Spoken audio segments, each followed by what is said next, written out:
মা দুর্গা যে আমাদের বাড়িতে এসে গেছে সেটা এই ফুলগুলো দেখলেই বোঝা যাচ্ছে। মানে এমনিতে তো খুব একটা ফুল ফোটে না, কিন্তু এখন দেখো কত ফুল ফুটেছে। আর সেই জন্যেই সকাল সকাল আজকে আমি ছাদে এসে ক্যামেরাটা অন করেছি। শুভ সকাল বন্ধুরা, লাইফ অফ বকুলের আবার একটা নতুন পর্বে তোমাদের সবাইকে ওয়েলকাম। আশা করি সবাই ভালো আছো, সুস্থ আছো আর খুব সাবধানে আছো। আর দুর্গা পুজো তো এসে গেছে, ওই জন্যে সবাই খুব আনন্দেও আছো, তাই তো? তো দেখো, পুজোর সময় আমাদের গাছে ড্রাগন ফলও উঠে গেল। মানে গাছ থেকে ড্রাগন ফল পাড়া হলো। দেখো 3টে ড্রাগন হলো। মানে এগুলো এখন অবশ্য ভাগ বাটোয়ারা হবে, সেটা তো তোমরা জানো, আমাদের সব জিনিসেই ভাগ বাটোয়ারা হয়। তো যাই হোক, 3টে তোলা হলো। দেখো ঘরে নিয়ে আসা হয়েছে 3টে বেশ বড় বড় ড্রাগন। মানে দেখেই ভালো লাগছে। এটা কেটে খেতে তারপরে কত ভালো লাগবে সেটা অবশ্য আমি এখনও জানি না। হ্যাঁ, দেখেই খুব ভালো লাগছে। আর এখন বুম্পা বসে গেছে ফলগুলোকে কাটা হবে, ভাগ হবে। আর বাবান বলছে আমি কিন্তু ড্রাগন খেতে খুব একটা ভালোবাসি না। আমি খেয়েছি, ড্রাগন খুব একটা ভালো নয় খেতে। তবে ও যেগুলো খেয়েছে সেগুলোর থেকে কিন্তু আমাদের বাড়ির গাছের ড্রাগন খেতে অনেক বেশি ভালো। কেননা ও যেগুলো খায় সেগুলো তো বাজার থেকে কেনা, বা সেই সব গাছগুলোতে অনেক প্রিজারভেটিভ, অনেক সার টার দেওয়া থাকে। আর এইগুলো তো আমাদের একদম ন্যাচারালভাবে হয়েছে না, কোনো রকম বাইরের সার কিচ্ছু দেওয়া হয়নি। আর কালারটা দেখো, মানে খাওয়ার আগেই দেখেই তো খুব ভালো লাগছে। খেতে খেতে কেমন লাগবে সে কথাটা পরে, মানে দেখেই এত ভালো লাগছে যে এই যে কাটা হচ্ছে আর সাইড দিয়ে দেখো মানে যেন সেই রক্ত গড়িয়ে পড়ছে। এত মানে সেই পিঙ্ক কালারটা এত ডিপ কালার, মানে সাইড দিয়ে যেন গড়িয়ে গড়িয়ে রক্তটা পড়ছে। কি ভালো লাগছে দেখতে বলো তো। তো যাই হোক, আমার দিন তো শুরু হলো, ভ্লগও স্টার্ট হলো। আজকে একটু অন্যরকম ভ্লগ তোমাদের সঙ্গে শেয়ার করব আমি। চলো সবটা এবারে তোমাদেরকে দেখাই। অন্যরকম মানে আজকে আমি একটু মাথায় হেনা লাগাবো। আর সেই হেনা লাগানোটাই কিভাবে হেনাটা আমি প্রিপেয়ার করছি, মানে পুজোর আগে একবার মাথায় হেনা তো লাগাবো, আর সেটা কিভাবে প্রিপেয়ার করছি সেটা তোমাদেরকে দেখাই। তো আর এই যে ভিডিওটা দেখছো এখন তোমরা, এই ড্রাগন কাটার পর থেকে, এটা কিন্তু গতকাল রাত্রের ভিডিও। মানে গতকাল রাত্রে আমি হেনাটাকে ভিজিয়ে রেখেছিলাম। আর লোহার কড়াটা গ্যাসের উপরে বসালাম। আর যে লিকুইডটা ঢালছি সেটা আমি কিছুদিন আগেই বানিয়েছিলাম, তোমাদেরকে দেখিয়েছিলাম। মানে সেই কেশুত পাতা, কারি পাতা, মেথি এসব দিয়ে বানিয়েছিলাম। আর এটার লিঙ্কটা আজকে আমি ডেসক্রিপশন বক্সে দিয়ে দেবো। মানে তোমরা হয়তো দেখেছো, কিন্তু যদি ভুলে গেছো সেটার লিঙ্কটা আমি দিয়ে দেবো। তো এইটাতেই আমি হেনাটা ভেজাবো, এই জলটাতেই আর কি, এই রেমেডিটাতেই আমি হেনাটা রাত্রিবেলাতে ভিজিয়ে রাখবো, রেখে সকালবেলায় লাগাবো। আর আমি সবসময় এই হার্বির হেনাটাই ইউজ করি। আর একটু জাস্ট মানে হাতে আঙুলটা ডুবিয়ে দেখলাম একটু গরম হয়েছে, তো আমি কিন্তু গ্যাসটা অফ করে দিলাম। জাস্ট একটু গরম হলেই কিন্তু হবে। এটার মধ্যে, এই গরম জিনিসটার মধ্যেই আমি হেনাটা ভেজাবো। আমি তোমাদেরকে দেখাচ্ছি সবটা। আর এই হেনাটা রাত্রিবেলায় এখন আমি ভেজাচ্ছি, পুরোটা ভিজিয়ে রেখে দেবো, রাত্রিটা থাকবে। সকালবেলায় কিন্তু আমি তোমাদেরকে আবার করে দেখাবো। আর এই হার্বি হেনাটা আমি তো বড় প্যাকেটটা কিনি, আর এইভাবে একদম এয়ারটাইট করে প্লাস্টিকের মধ্যে, যে প্যাকেটটার মধ্যে হেনাটা থাকে সেটার মধ্যে একদম এয়ারটাইট করে আমি রাখি। আর তাতে খুব ভালো থাকে, আমার 3 মাস 4 মাস হেনা থেকে যায়, কোনো খারাপও হয় না, কিচ্ছু হয় না। তো দেখলে তোমরা, আমি 4 চামচ মতন হেনা নিলাম, ওই যে রেমেডিটার মধ্যে হেনা নিলাম। আর তোমাদের যদি এই রেমেডিটা যদি বানিয়ে বাড়িতে রাখো সেটা তো খুবই ভালো। যদি না রেখেছো তাহলে একবার অবশ্যই ওই ভিডিওটা দেখে নেবে। মানে আমার 2টো বোতলে ভরা ছিল তখনকার রেমেডিটা। একটা তো পুরোটা ঢেলে মেশালাম, তো এখন দেখলাম একটু টাইট হয়ে গেছে। মানে মাথায় দিতে একটু পাতলা না হলে তো দেওয়া যায় না, বা রাত্রিটা সারা রাত ধরে ভিজবে, একটু না থাকলেও, মানে নরম না থাকলেও হয় না। হ্যাঁ, ওই জন্যে আরেকটু দিয়ে আমি এটা এখন সারা রাত ধরে ভিজিয়ে রাখবো।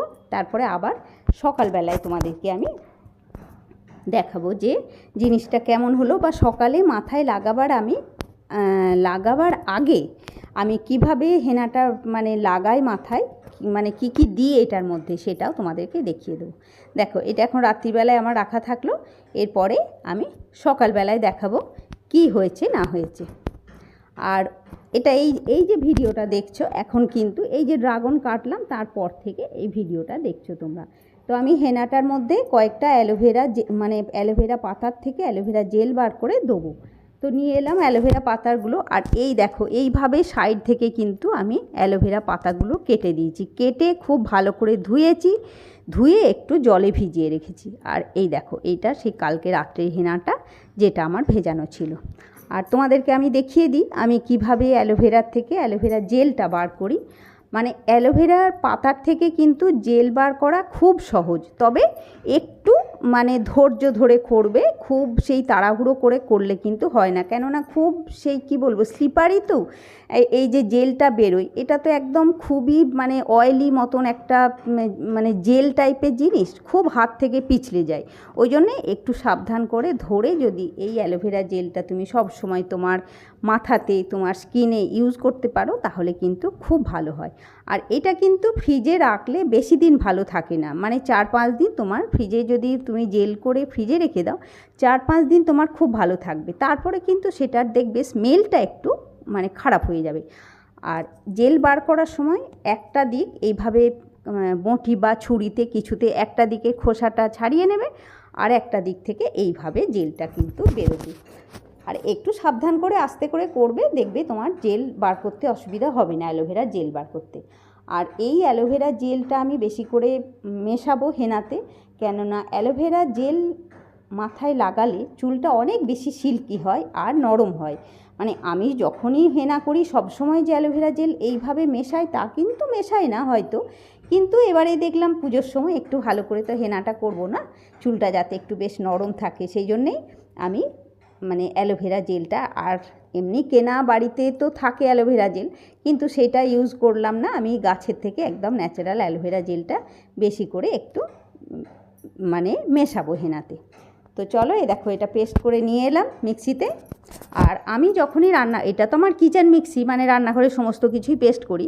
আর আমি যখনই মিক্সিতে একটা কিছু পেস্ট করার পরে মিক্সিটাকে খুব ভালো করে সাবান দিয়ে ধুয়ে রাখি, ওই জন্যে মানে আমার কোনো প্রবলেম হয় না আর কি, মিক্সিতে কিছু পেস্ট করতে গেলে মানে রূপচর্চার কিছু পেস্ট করতে গেলে মিক্সিতে আমার কোনো অসুবিধা হয় না। দেখো কালকে রাত্রে ভিজিয়েছিলাম কেমন হয়েছিল, এখন কিন্তু অনেকটাই টাইট হয়ে গেছে। তো শুরুতে ভাবছিলাম যে অ্যালোভেরা জেলটা একটু ছেঁকে দিই, তারপরে দেখলাম ছাঁকতে গেলে অনেক সময়ও লেগে যাচ্ছে, তার থেকে হাতে করে এইভাবে মানে যেগুলো ব্লেন্ড করলে না পুরোটা ব্লেন্ড খুব একটা ভালো হয় না, একটু একটু গোটা থেকেই যায়, ওই জন্যে হাতে করে আমি গোটাগুলো সরিয়ে দিচ্ছি, কেননা এইগুলো মাথায় লাগাতে গেলে তখন অসুবিধা হয় আর কি, একটু মানে সরিয়ে ফেলে দেওয়াই ভালো। তো ওই হাত দিয়ে আমি এইভাবে করে নিচ্ছি, মানে হাত দিয়ে ছেঁকে নিচ্ছি বলতে পারো আর কি জেলটাকে, মানে জেলের যে মানে গোটা আছে অ্যালোভেরা জেলের সেইগুলো আমি সরিয়ে রেখে দিচ্ছি, এইগুলো কখনো স্কিনে বা রূপচর্চা করতে কখনো ইউজ করে নেবো। দেখো এটাও পড়ে গেছিলো, এটাকেও সরিয়ে ফেলে দিলাম। এবারে এইটার মধ্যে এই অ্যালোভেরা জেল মেশালাম, আর রাত্রে যেটা মিশিয়েছি সেটা তো তোমরা দেখেছো কি দিয়ে হেনাটা মেশালাম। আজকে আর চা পাতা আলাদা করে দিলাম না, কেননা যে রেমেডিটা আমি মিশিয়েছি সেই রেমেডিটাতেই সমস্ত কিছু দেওয়া আছে, তোমরা দেখেছো, মানে যারা আমার ব্লগ দেখো তারা দেখেছো, তাও আমি আজকে ডেসক্রিপশন বক্সে অবশ্যই এটার লিঙ্কটা দিয়ে দেবো, এই রেমেডিটা বানানোর লিঙ্কটা। আমি তো এটা শুধু কফি দিয়ে এমনি মাথায় লাগিয়ে নিই। তো ওই অ্যালোভেরা জেলটা দিলাম, আর একটু মধু দেবো এই 1 চামচ মতো। তবে অ্যালোভেরা জেলটা কিন্তু কোনো মাপে দিইনি, আমি অনেকটাই দিয়েছি অ্যালোভেরা জেল, তবে খুব বেশি না, মোটামুটি দিয়েছি 4-5 চামচ অ্যালোভেরা জেল আমি দিয়েছি, বড় চামচের 4-5 চামচ অ্যালোভেরা জেল দিয়েছি। আর এতে হেনাতে ডিম মেশালে ভালো হয়, কিন্তু আমার না ডিম মেশালে একটু মাথায় গন্ধ লাগে জানো তো, কেমন ভালো লাগে না, তো ওই জন্যই ডিম মেশালাম না। সবাই অবশ্য বলে বা সবাই হেনাতে ডিমই মেশায়, কিন্তু আমি মেশালাম না। তো এটা মেখে আসি পার্লার থেকে। এই দেখো পার্লারে গিয়ে পুরো মাথায় হেনা করে এলাম, মানে যেভাবে দেখালে ওইভাবেই মেখেই আমি পার্লারে নিয়ে গেছিলাম।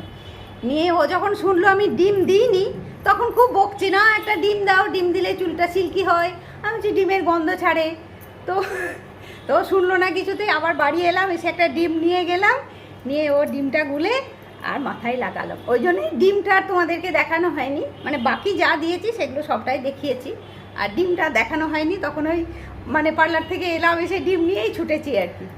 তো এই লাগানো হয়ে গেছে। এবারে এখন তো 11টা বাজে, ওই 1:30 নাগাদ আজকে চান করব, আজকে আর শ্যাম্পু দেবো না, আগামীকাল শ্যাম্পু দেবো, দিয়ে তোমাদেরকে চুলটা দেখাবো। আর আজকে তো একটু মেঘলা মেঘলা ওয়েদার। ঠিক আছে চলো, এবারে রান্নাবান্না হবে। এখনও রান্নাবান্না কিছু হয়নি। ঠিক আছে চলো। সকাল থেকে মা রূপচর্চা করে ঘুরে বেড়াচ্ছে, তাহলে ছেলের জন্য রান্নাটা আর কী করে কি হয় বলো তো। তো সেই কি আর করি বলো, আজকে শুধু পোস্ত ভাত হলো। মানে আলু পোস্ত, ডাল, একটু পকোড়া ভাজা, পাঁপড় ভাজা, আর ছেলে সেদিন নিয়ে এসেছিলো হায়দ্রাবাদ থেকে যে লঙ্কা নিয়ে এসেছিলো সেই লঙ্কাটার লঙ্কা ভাজা, আর এই ধোঁকার তরকারিটা শেষ দিয়েছে। এই আজকে রান্না হয়েছে। মানে তো ওই তারপরেই সে 11টার পরে কি 12টার পরে শুরু করেছি রান্নাবান্না। তো ঠিক আছে, খেয়ে দিয়ে নিয়ে ছাদে গিয়ে তোমাদেরকে চুলটা দেখাবো। দেখো ছাদে এলাম, তবে আজকে একটু মেঘলা মেঘলা ওয়েদার বলে মানে খুব একটা ইয়ে হবে না, মানে কি বলবো, গ্লেজটা বুঝতে পারবে না, কিন্তু চুলটা খুব ভালো হয়েছে, একদম নরম, কালারটাও খুব সুন্দর হয়েছে। জানি না তোমরা কতটা ক্যামেরায় কতটা কি বুঝতে পারছো, কিন্তু আমি নিজে দেখলাম তো এত নরম হয়েছে না, কি বলবো, চুলটা মানে একদম নরম হয়ে গেছে। আর চুলটা তো কয়েকদিন আগেই কেটে এসেছি পার্লারে গিয়ে। মানে আমি এরকম ছোট ছোট করে চুল কাটাই তো ভালো লাগে আমার। মাঝে মাঝে বড় হয়ে যায়, কিন্তু ছোটোটাই ভালো লাগে। তো ঠিক আছে বন্ধুরা, আজকে ব্লগটাও এখানেই শেষ করছি। তোমরা সবাই খুব ভালো থাকো বন্ধুরা, খুশি খুশি থাকো, নিজের ফ্যামিলির লোকজন নিয়ে খুব আনন্দে দিন কাটাও। আর অবশ্যই আমার সাথেও থেকো। আজকের ব্লগ যদি ভালো লাগে একটা লাইক করবে, কমেন্ট করে বলবে। তাহলে বন্ধুরা আজকের মতন টাটা, নেক্সট ব্লগে তোমাদের সাথে আবার দেখা হচ্ছে। সবাইকে অনেক অনেক ভালোবাসা দিয়ে আজকের মতন টাটা বন্ধুরা।